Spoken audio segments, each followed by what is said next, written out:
Fabulous. Welcome to the Doing Dyslexia Differently podcast. Thanks for having me. Very, very pleased to have you here. So as I've mentioned in my introduction, we have a relationship that spans over more than 5 years now. So a long time. But I want to start first for the parents and educators as well that are listening that may not understand a speech therapist's role with a child that has a learning difference, whether it be dyslexia and even dysgraphia and dyscalculia as well.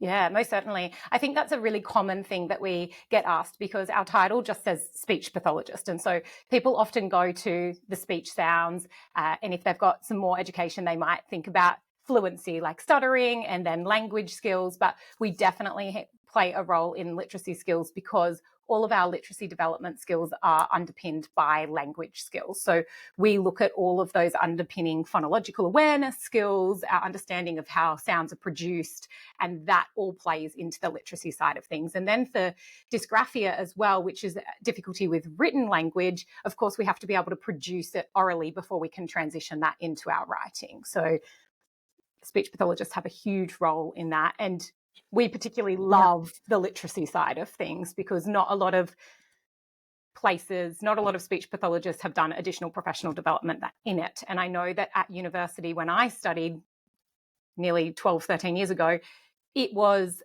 one single lecture on literacy skills. And that was all we had. Whereas now it's being embedded more and more into the degrees because we have more understanding of the role we can play, I suppose. Yeah, that's really interesting, actually. I'm doing some research for my book that I'm writing at the moment, and it was actually really hard to find fact on current educators that are going into the school system, how much time they are actually spending, one, on teaching children how to read based on the science of reading, and two, how much time they're being spent taught about specific learning disorders. Yeah. Like there's actually no data on that, and very conflicting information in conversations I've had with educators. Some are saying I had like maybe an hour of conversation about dyslexia, and then others saying, no, we've had more. So it's when I was at good university, to hear that that's being increased. Absolutely. We were actually part of a study where they did a survey at the beginning of first year speech pathology degree and first year primary school teaching degree. And then after our first year of subjects, they redid that survey. And the amount of phonological awareness skills that speech pathologists were taught was something like tenfold what the primary educators had been taught at the university that I studied at. And so because of that research project, they then adapted the primary school program so that those teachers were getting more phonological awareness, I suppose, in their study. Yeah. And I think that just there is probably one of the biggest learnings that I have had through my process working with my son and his therapist in your business is the importance of that phonological awareness. Like that, and for me, as someone that grew up undiagnosed with dyslexia, and this is quite a vulnerable share, if I'm honest, I sat in sessions with him and I learnt so much myself. We have lots of parents who say that. I was never taught this. Yeah. I was never taught this. I didn't understand that rule or that sound combination or it was really, really, it makes me emotional. It was really quite crazy and scary. Anyway. So I think it's a really great point to start on, though, that there is so much that as speech pathologists that you can do to help children outside of just this speech. They really need to kind of amend your title. Absolutely. It just wouldn't fit on our badge. Yeah, exactly. For us and our journey, I started with Speak and Write because Will had some speech delays and sound formation challenges because he had had an early hearing loss. But that was long before we knew that he had dyslexia. But that quickly transitioned into literacy-based activities.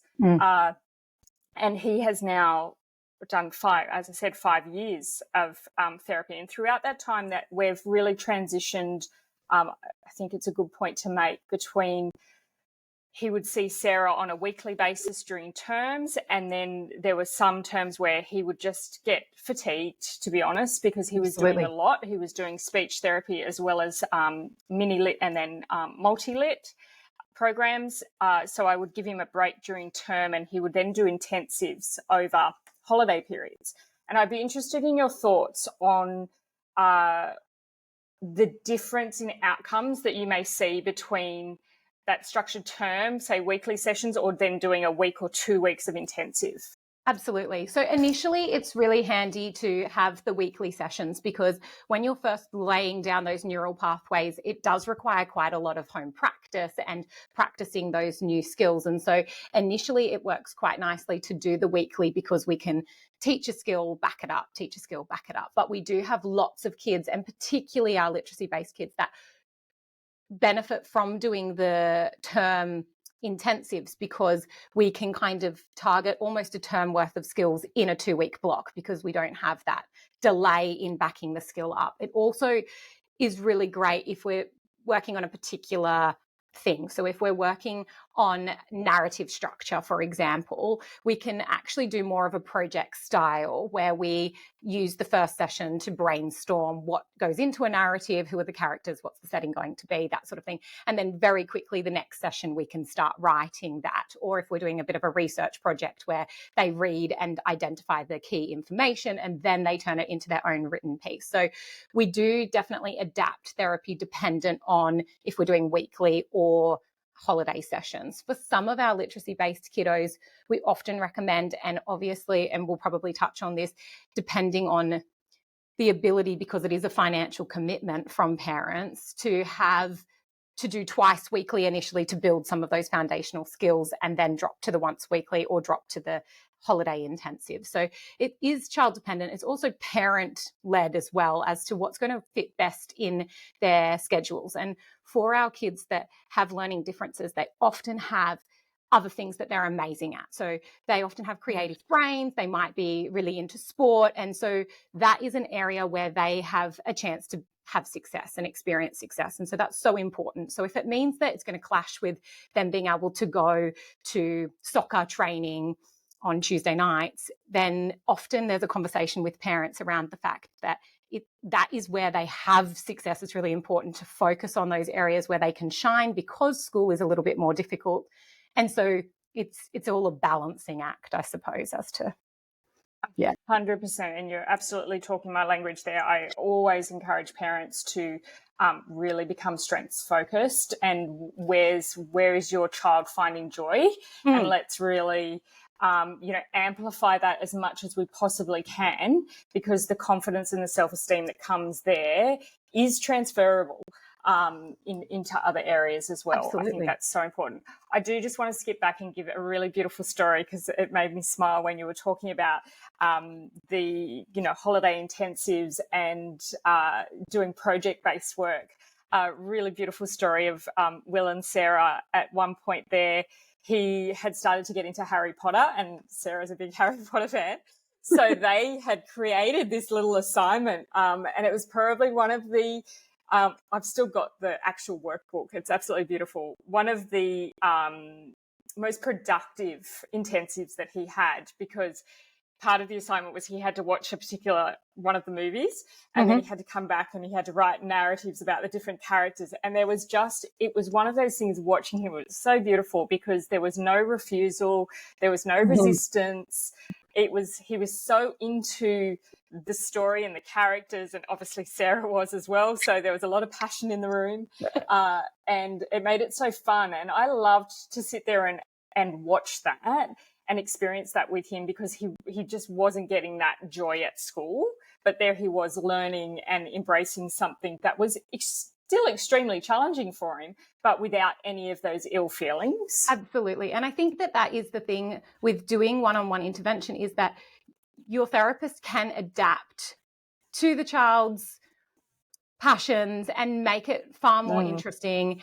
And it's just the classroom can't do that. And as amazing as some teachers are, they can't make everything about Harry Potter or about whatever the passion is of that kid. But the children experiencing success on a topic that they're really passionate and interested about, then they just get so much more out of it. And for them to see a final result where they've written all of these narratives that in another setting just would be inconceivable for them to actually complete it. And as you say, you've kept it however many years later because that was such a special period for them. And I think that, I don't know, I really love going down rabbit holes with kids, and I have learnt so many things that I never thought I would learn because kids are interested in a certain thing. So, being able to adapt and take things. I've learnt way more about Pokemon because I had a child who I was seeing who had oppositional defiant disorder and dyslexia. And so to get him to do something, I made all of these, descriptive readings so that he had to match it to the Pokemon. And I never cared about Pokemon before then, but that's what you do to try and get the buy-in and their passion, if that's what's going to motivate them. And that's what's most important, I think, is finding that motivator. Absolutely. I've spoken on a previous episode about Pokemon myself, actually, because that's what I did with Will through COVID lockdowns. That was how I got him engaged in any type of literacy work. Was like, okay, it's Pokemon school. Like, read the Pokemon book. Let's write the Pokemon names. Let's do this. It's, it may not be relevant to what the rest of the class is doing, but I could do that with him. Yeah. And I actually, he unlike a lot of children, COVID was a very interesting time because he didn't fall behind. We did increase our sessions with Sarah over that time. He was doing 2 a week. But at home, we were sort of keeping up in our own way, and absolutely, he was having fun. Yeah. Also, the benefit of Pokemon names is that they're often phonetic space, so we can sound them out. So even though we're doing Pikachu, we can actually assign those sounds, and they follow kind of quite a easy to sound out process. And so it's almost like working on non-words, and often parents are like, why am I working on non-words? And it's because we're taking away the child's ability to actually recall the whole word and really honing in on their understanding of the letter sound connection. And so you can do that. I get that, because there's some Pokemon names where you're like, what is this? Yeah, what is Charmander? What is that? Yeah. Yeah. Like, and some of them are just long, and he was incredible at his recall. Was the thing that really got me with Pokemon, his memory recall of not only the name, but what they evolved into and all of these things. And I was like, this is really interesting that you can recall all of this, but you can't recall what we just, read 5 minutes ago. So, it's a really great thing. I wanted to actually touch on, when just talking about COVID, because that was a really interesting transition for us. And I think this is probably something relevant to anyone that's listening that's anywhere from a location perspective. Is you were obviously local to us when we lived in Sydney. So we did a lot of face-to-face, and we were fortunate enough that Will was at a school where they allowed Sarah to come in once a week to do in-school sessions, which I know is not necessarily the norm, and we can touch a little bit on that, how parents could possibly work through that. But I also came to your clinic, your rooms as well. But then during COVID, we switched to digital, like everyone did. But we never went back to face-to-face. And we then made a move to Queensland, and being able to maintain that relationship with Sarah over the move to Queensland was so integral in his success in integrating up here. But I'd be interested to know your thoughts on face-to-face versus digital sessions. Absolutely. Telehealth is... Thankfully, at Speak and Write, we were already doing telehealth pre-COVID. So we already had a lot of our resources created. We were quite familiar with going onto the digital land. Telehealth is a fabulous way to support people, particularly with literacy difficulties. And actually, since COVID, we have had 2 therapists that are now purely remote therapists. So they only work via telehealth for us. One now lives up on the Sunshine Coast because Queensland is calling everyone, apparently, and also it is it's just as effective. So all of the evidence shows that it's just as effective, and people can access it from anywhere, as you say. So we now see people from almost every state. The only state we're missing is Western Australia, supporting people with literacy difficulties online in Australia. Yeah, I think besides the fact, I mean, we obviously had an established relationship, but for me, like you mentioned before, it made it easier to fit in to life. Absolutely. As well. It wasn't a drive, and it wasn't me sitting around. It was like Will jumping on the laptop doing his session, and Sarah always had great strategies of keeping him engaged and that kind of thing as well. Yeah. My only suggestion to parents is maybe ditch the swivel chair. That was yes, that is true. I think I have people like yourself who went on to telehealth and haven't come back from it. And for some of our older population, so some of our kids who don't get picked up until later primary or even into high school, it's often a better environment for them because they're in the comfort of their bedroom, in the comfort of their home, or they're signing in just straight after school in the library or whatever, and they can kind of embed it before they go off to sport. And so they are able to get that support without it having kind of the extra half an hour on either side to get to the clinic and that side of things. Exactly. And honestly, it's been such in some ways, the silver lining of people understanding just how powerful technology can be and what the reach can be. Yeah, definitely. And when we just touched on something there, and I thought I need to come back to that. I've lost it. Sorry. Yeah, was it about? Okay. It'll come. The kids' diagnosis. Don't know. We can talk about that actually. That we can. It wasn't that, but we can talk about that. Because one of the things that I did want to, and this might integrate a little bit as well, was just children that you deal with and parents that are dealing with children that have learning refusal, that have got to the point where it's just, I'm just not going to engage anymore. And any particular sort of strategies that you use in that? Absolutely. I think that learning refusal is one of those really difficult things where it's very child dependent. So there are a number of things that we kind of recommend.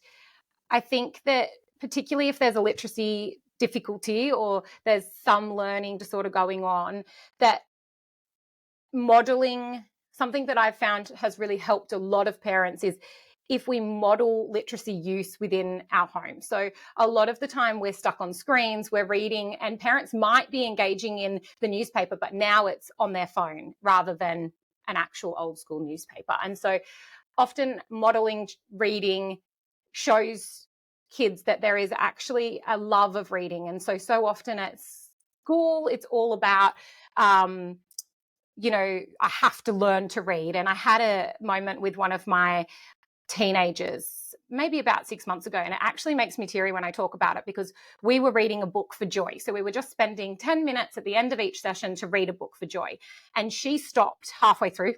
She was also on telehealth, and she just looked up at me and she goes, "Oh my gosh, Sam, this book just transported me to a whole different place." And I said, yes, that's right. That's the joy of reading. That's what they're supposed to. You finally got over that hurdle of, oh, this is the worst and the hardest thing to do. And you've got to this point of, oh, this can be really magic, and it can be for something other than just because Mrs. Smith told me I have to read. So I've gone on a bit of a tangent there, but I think making sure that there's a joy for reading and understanding that, that process can kind of,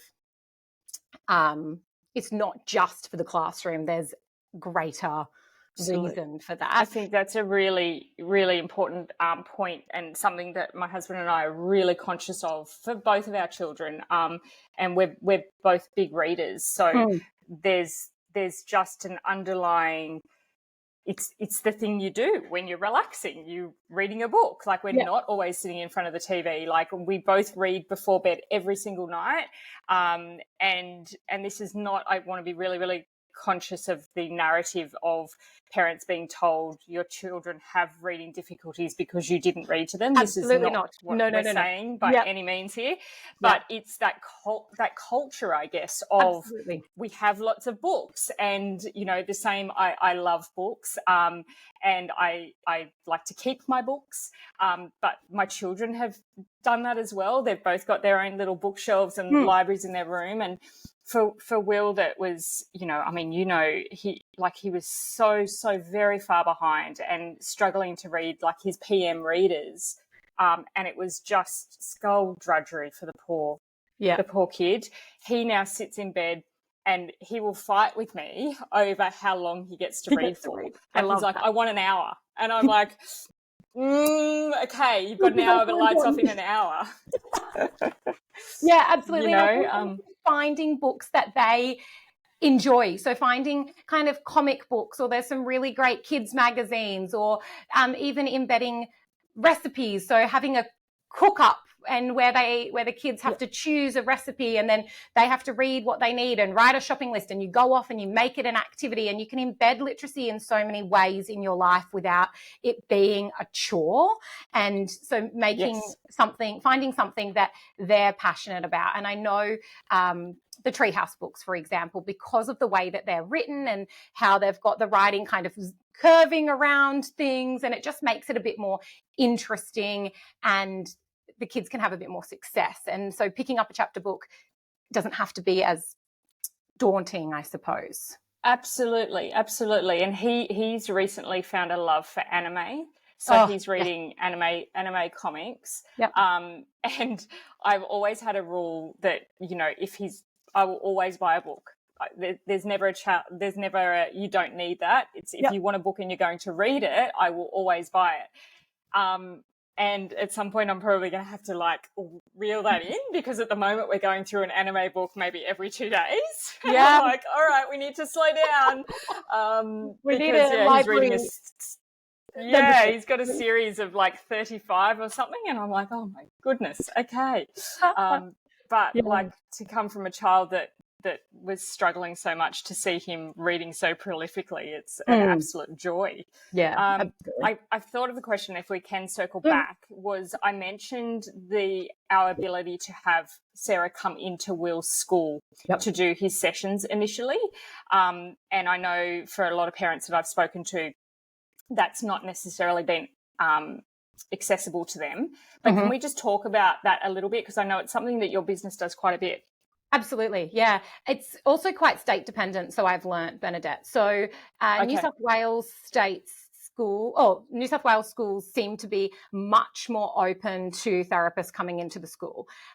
Whereas in Queensland, often there is already a speech pathologist embedded in the school. So the speech pathologist might be shared through a couple of different schools, but because they already have the support in the school, they are often quite reluctant to letting external providers into the school. So it kind of is very school dependent, and also state dependent.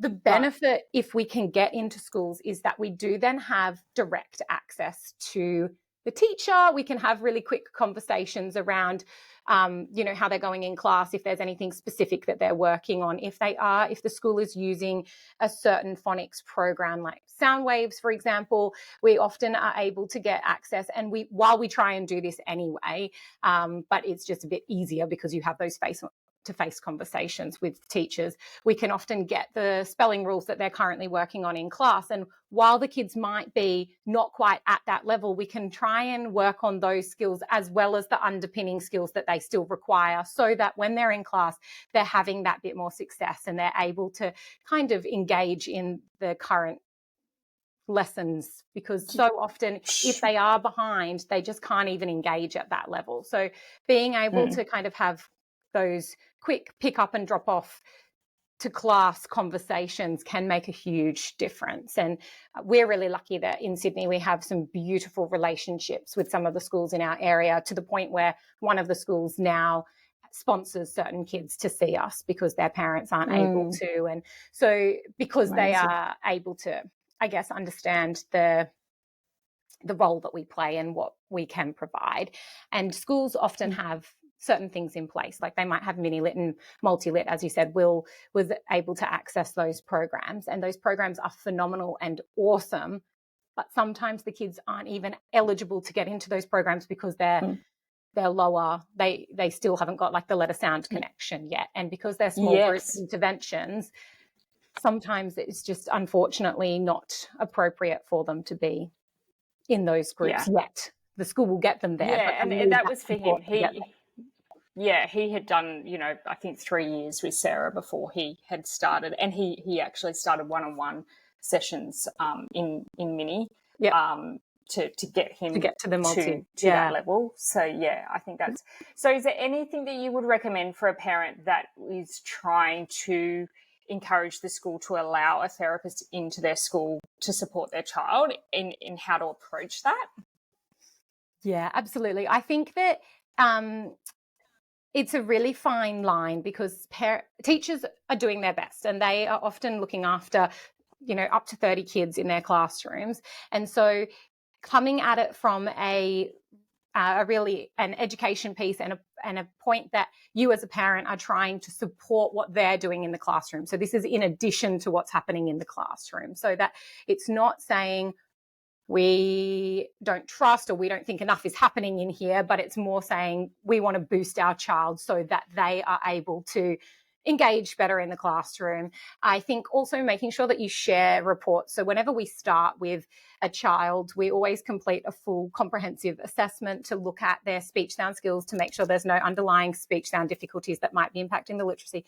We also look at their language skills, so their expressive language, how they're putting together their sentences, and their receptive language, so how they're understanding the classroom instruction, and then their literacy skills on the front of spelling, reading comprehension, and writing. A lot of kids with language or learning differences who may go on to get a dyslexia diagnosis have really phenomenal language skills, and so often it's really difficult to kind of pick up why they're having that difficulty with the literacy side of things. And so sharing the reports and the recommendations with the teachers to show, hey, these are actually the skills that we can build on, and this kid isn't actually getting the opportunity to show off their true academic their potential because they have the literacy side of things that is holding them back, that's making it a little bit harder. And I put holding them back in air quotes because they just learn differently. And I think that's a really important thing to focus on, is that their brains just learn differently. They often have many other strengths that neurotypical, again in air commas, brains don't have. And so, really empowering the kids and focusing on those strengths is so important. But I think, kind of coming from a let's work as a team with the schools rather than a this is something that we have to do and you're not doing enough perspective can really help. And also trying to organize whole team meetings. So often we can meet the teacher via a telehealth appointment, a meeting at their lunchtime or something to discuss what we're doing, why we're doing it, how we can link in with school, what difference that's going to make in the classroom, can really help that buy-in, I suppose. Yeah, absolutely. I used to participate in those with Will's learning support, his room teacher at school, and then Sarah, and those conversations were always just so fruitful in terms of everyone getting on the same getting on the same page, but really understanding what the next steps and goals are.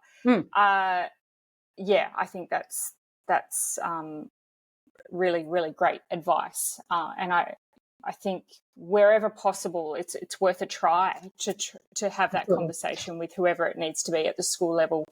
You can only ask. Try and, and it takes the load off. I know in my own experience, again, like those sessions that were at school, it just meant that was less that I had to be doing in terms of getting him to and from therapies.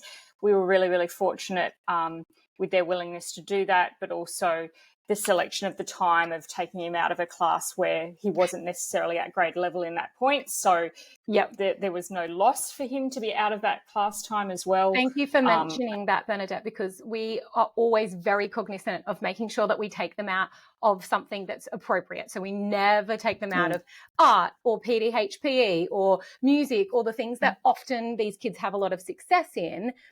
But we will try and make sure that we're taking them out of a time where potentially they're already working on their literacy skills so that we can then be boosting that. Yeah. I think that's really important.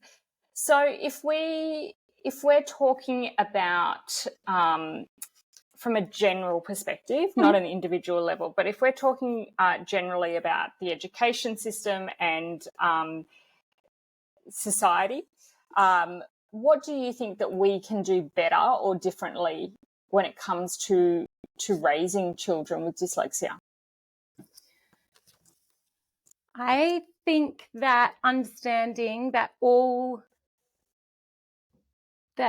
brains are different, we all learn differently, and to really focus on that empowering, affirming approach to learning, and rather than focusing on the things that we can't do, focusing on what we can and building upon those skills. I also think it's so important from a society perspective and from an education perspective that we're ensuring we're using evidence-based practice to teach. So making sure we're teaching using the science of reading. And for an unbeknownst reason to me, we've moved away from that to a whole word approach, and now that's all been debunked. And thankfully it's been debunked, and it's actually done a lot of damage in the process. So making sure that we use evidence-based, it's there, it's so strong. It's one of the things that we 100% know, that we need a phonics-based instruction. It needs to be systematic. The kids need to hear it, see it, feel it when they're saying it.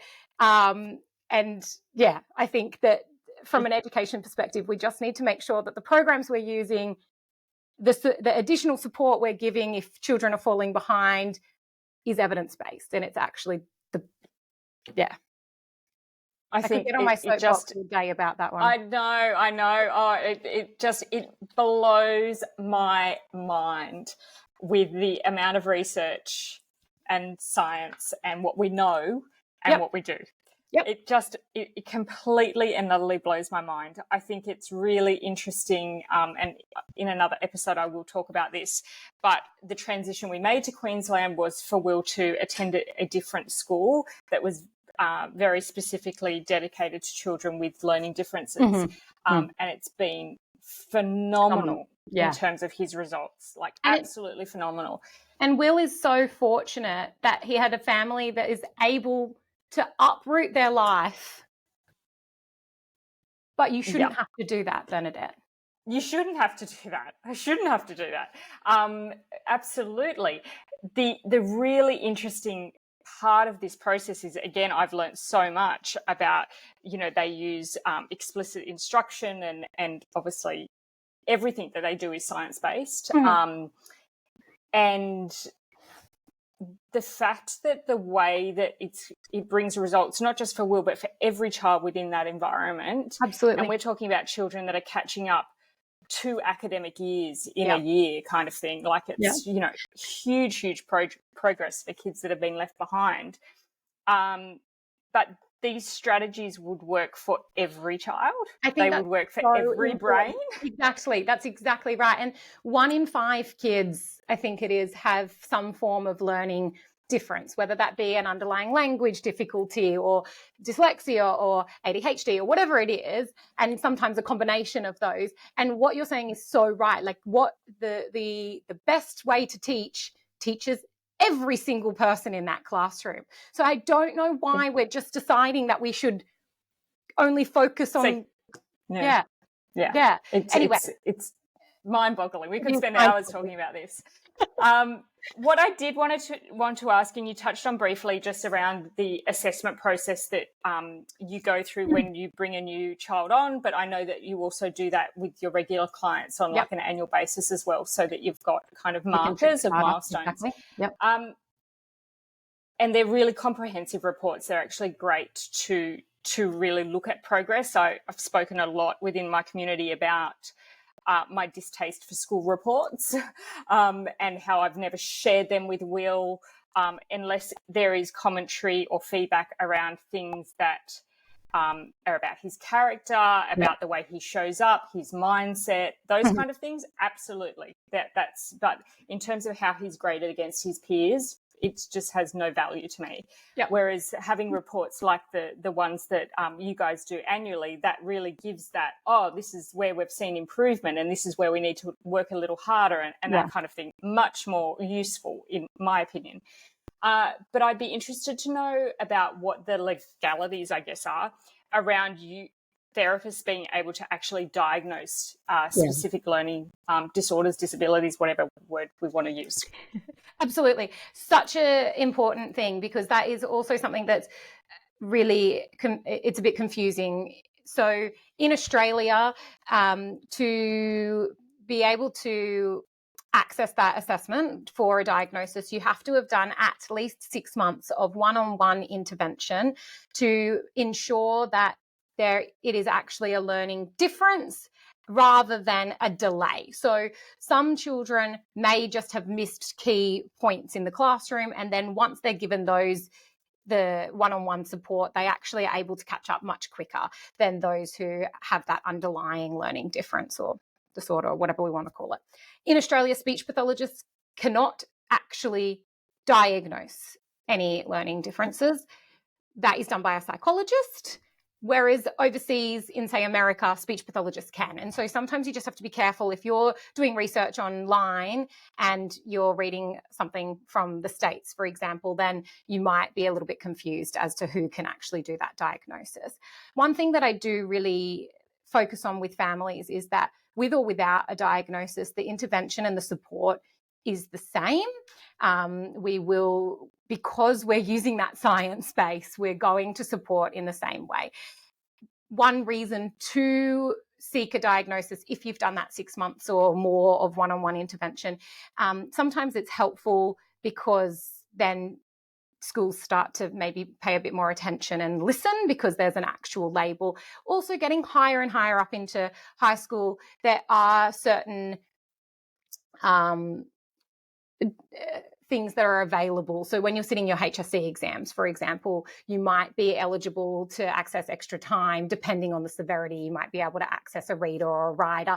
And without the diagnosis, you're unable to access those things. So there are a few reasons to seek that. It is done by a psychologist. And we're pretty good at because we work so heavily in this space, we're really good at kind of letting you know if we think that there would be cause to go down that track. Because the other thing is, it's a really expensive process to get a diagnosis. And the wait list can be quite long as well. So, and also, I think it puts the kids through the ringer. Like, it's a really big assessment procedure. Yeah, it is. It's a really challenging one for me because I have another episode on this actually, just around the label, because there's often but conversations with parents about whether they want their child to have the label in, air quotes, of dyslexia. And I'm quite passionate about this because I think the reality is, for most children, particularly those that are really challenged by school, that regardless of if they've got a dyslexia label or not, they're labeling themselves, and the label that they're giving themselves is most likely to be very unkind. Absolutely. So having that, I have a difference and this is what it means, and now I can understand what the difference is. I'm not actually dumb or stupid or slow or lazy or any of the other narratives that they often tell themselves, just like I did. So I think it is, whilst it is a big process, I think if a parent has and a child has done 6 months of intervention and it's likely that there is a diagnosis, then I would absolutely encourage them to seek it.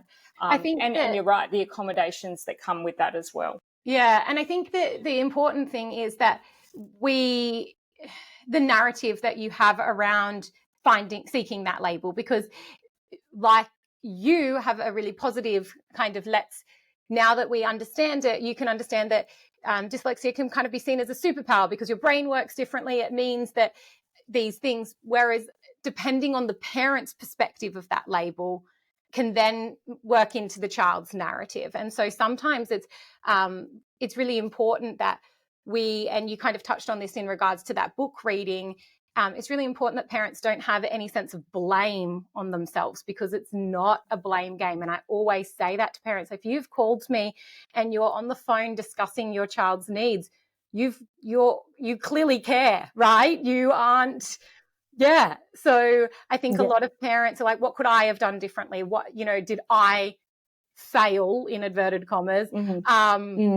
And so it's really important that narrative, the way that we look at things. And I know that I had a client who was an excellent sprinter, and he was phenomenal on track. And his mum used to refer to his dyslexia as a superpower, because it meant that on track he was so focused. And we talked about how, okay, while learning to read is quite difficult for you, when you're a phenomenal sprinter, you're going to have to read your contracts. So it's really important that and what is like the real life application, I suppose, of learning to read. And we are in such a literate community that it is a really important skill.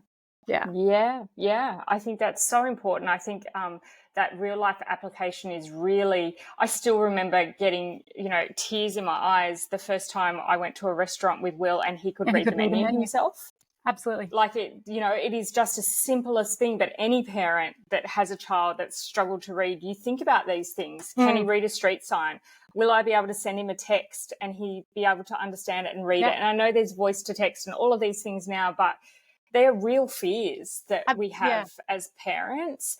And then as a child growing up with that challenge, it's also an internalized fear of like, I'm never going to be able to do those things like my peers or my friends. So and it's amazing the strategies that you probably had, Bernadette, as a child. Like if you were sitting in a restaurant and you weren't actually able to read the menu and nobody picked that up, then potentially you just ordered what somebody else was getting, because that was your way of not having to stand out like a sore thumb. And everyone has the right to be able to have what they want, right? And not just have to find coping strategies and mechanisms to hide, I suppose, their challenges. Absolutely.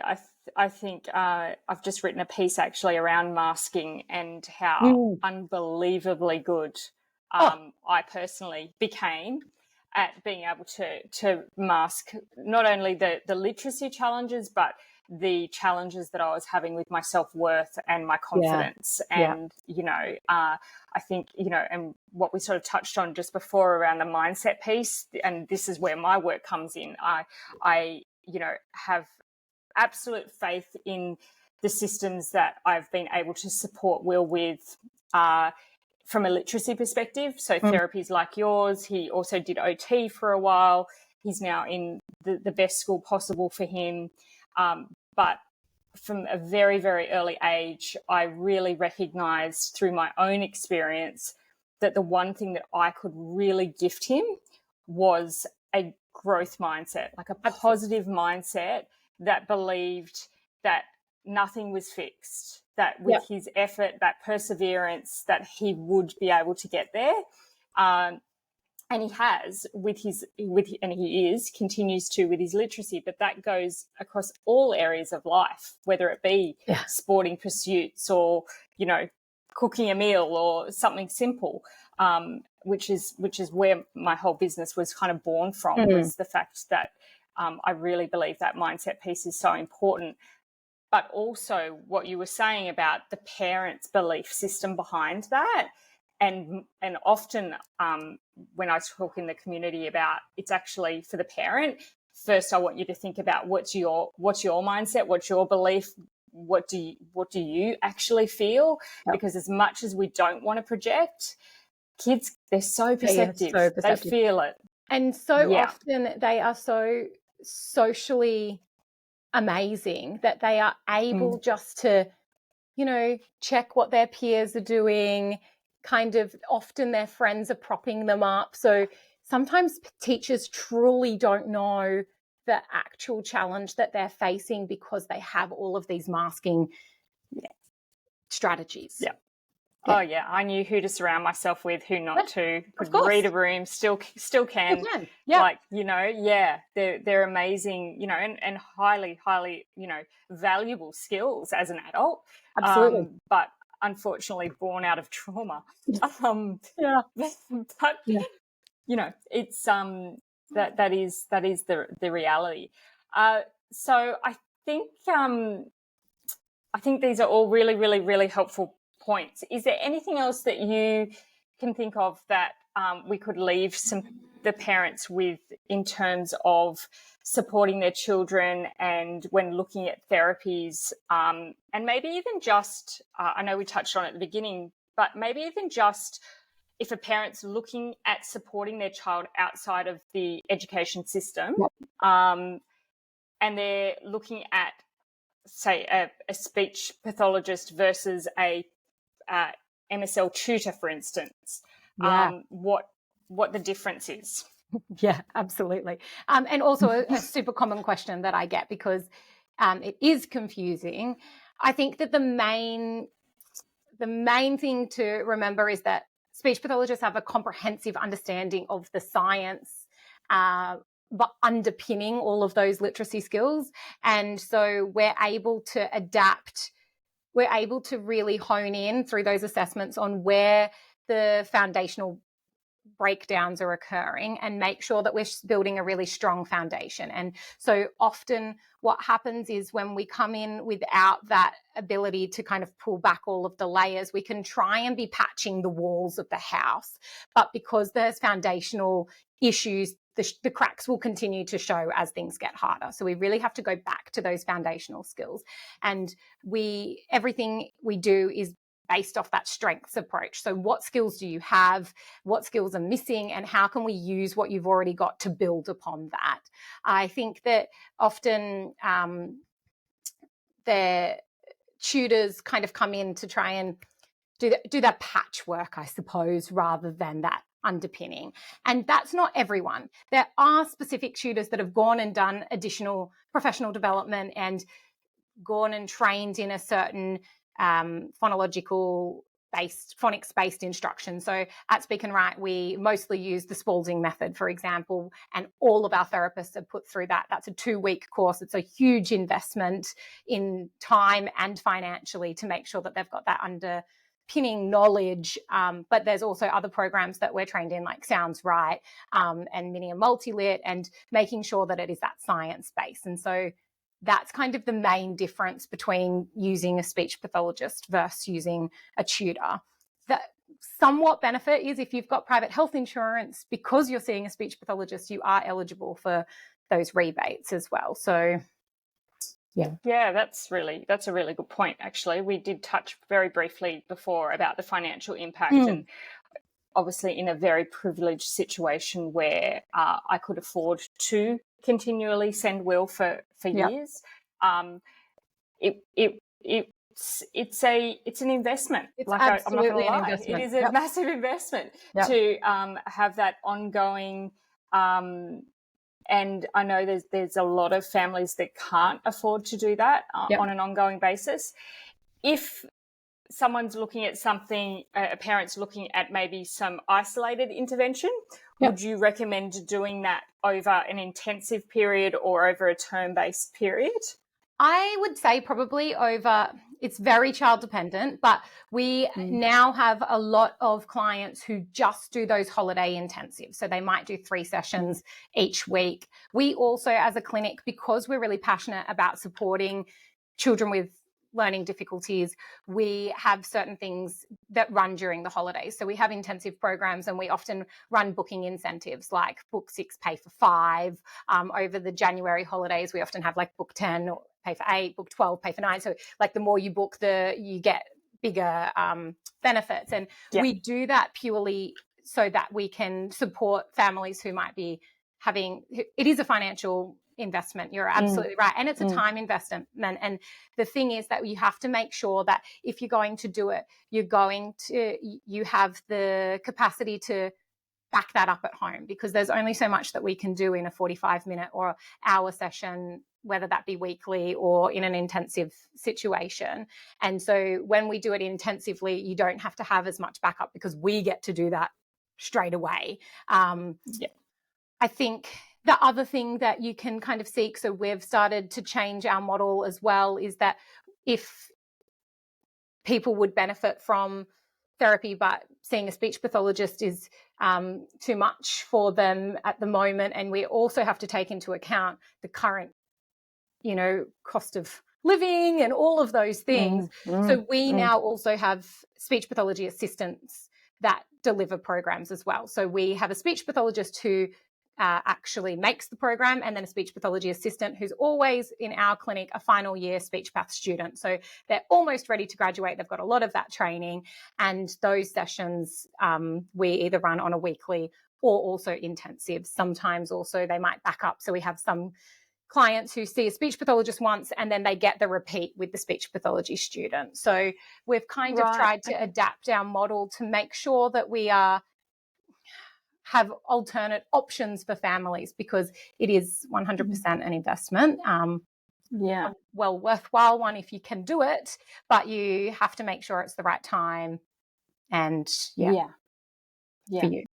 And I'll leave your details in the episode description as well for anyone that wants to have a look at your services. And as you mentioned, it's available via telehealth anywhere in the country. And if anyone's in WA listening, get on board. You'll be the first. I just take a picture over there, and she often hands out our details, but it just hasn't stuck. And I'm like, I just want one WA so I can say Australia-wide. Exactly. Also because I can't lie. I'm too honest. I'm like, it's everywhere except WS. Yeah, we do. Yes, you are very honest. We do know that our Western friends like to keep themselves they also, to themselves. So. To be honest, they have some really wonderful supports in WA schools. They have speechies that work in there. They have never moved from a phonics-based instruction model. So they're doing some things. Yeah, so they're doing some things right. They are.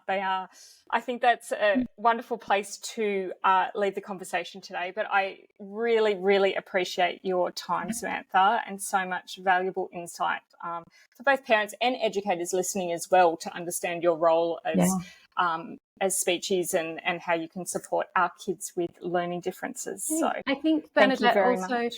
Just to kind of leave off, if parents or educators ever have a question, I'm more than happy for you to pick up the phone and give me a call. It is, I am really passionate about educating and making sure that people feel supported and that it is the right fit or the right path to go down. And I often say, actually, no, you're better served to do X, Y, or Z. So, I think having those conversations and not feeling like picking up the phone means that you're definitely going to be locked into something is really important. Yeah, absolutely. Yeah. Thank you. That's a really generous offer. And I think I'll just back that up by saying, obviously, as a customer of, 4 to 5 years, I have full faith in what you guys do and the approach that you take. Has just been phenomenal. So thank you, Bernadette. Very grateful. Thank you for having me on. And I'm really glad that there is a podcast in this space, because it is well needed, and we can help demystify some of those things that Perfect. Okay, I will stop there.